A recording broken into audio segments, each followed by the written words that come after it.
Le but de la séance d'aujourd'hui, c'est de bien tourner pour pouvoir tourner court en gardant la qualité de son galop tout en sautant bien, évidemment sans faute. Pour ça, on a un petit parcours exclusivement composé de verticaux puisqu'on ne cherche pas à travailler la largeur, mais là c'est plutôt comment on tourne.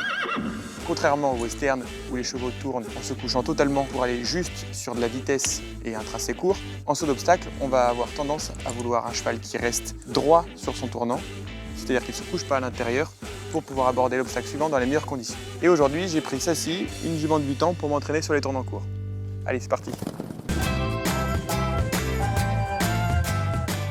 Pour tourner, par exemple à droite, il faut d'abord regarder où est-ce qu'on veut aller.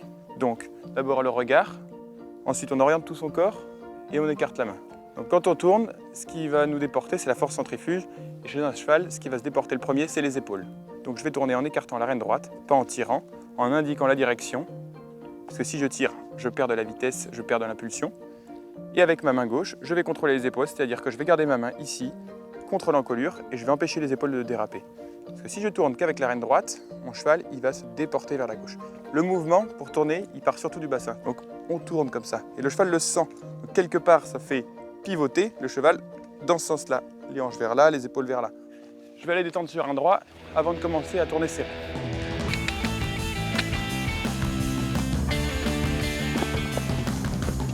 Je vais pouvoir commencer à sauter en tournant. Je vais sauter le vertical rouge en faisant demi-tour et en sautant vers là. Donc je me colle bien à la piste, j'équilibre mon cheval, je regarde mon obstacle.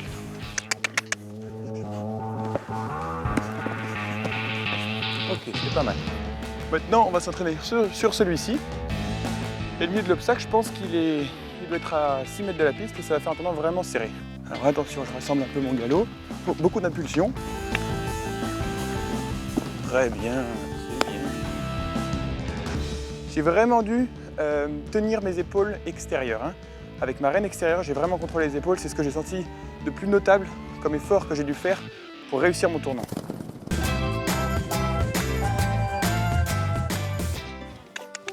Je regarde où je vais. En gros, je me redresse. Je redresse mon cheval. Très bien. Et je saute de biais comme j'avais prévu. Hop, ça me permet de tourner à gauche plus rapidement. C'est bien. Première partie effectuée avec succès. Ce tournant-là était quand même plus rapide qu'un tournant avec plus de galop derrière l'obstacle. Donc c'est déjà quelques secondes de gagné.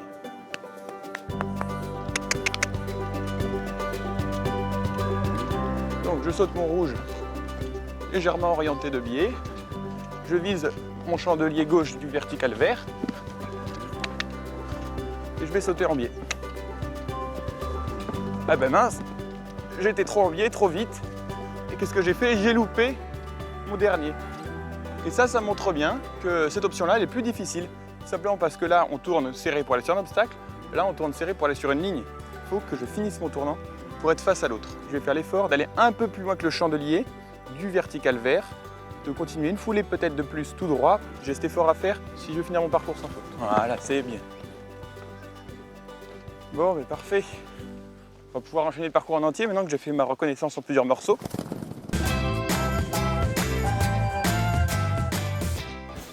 Alors, je pars sur mon 1, j'oublie pas, légèrement orienté vers la droite.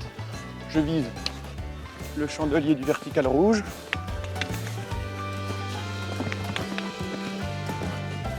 J'assois mon cheval, je m'assois. Hop.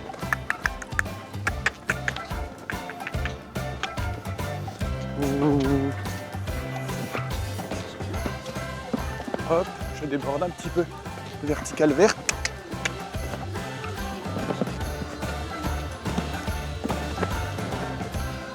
C'est pas mal. Pour faire de bons virages, il faut anticiper et garder la fluidité. La fluidité et l'anticipation, c'est ce qui prime dans tous les sports de vitesse. Les deux autres choses qui priment lorsqu'on veut bien tourner et tourner court, c'est de canaliser son cheval entre ses mains et ses jambes. Il faut absolument garder le rythme, il faut faire en sorte de compenser cette perte d'impulsion qui va être due au tournant serré pour pouvoir aborder l'obstacle dans les meilleures conditions. Bon, maintenant, plus d'excuses pour ne pas prendre les options.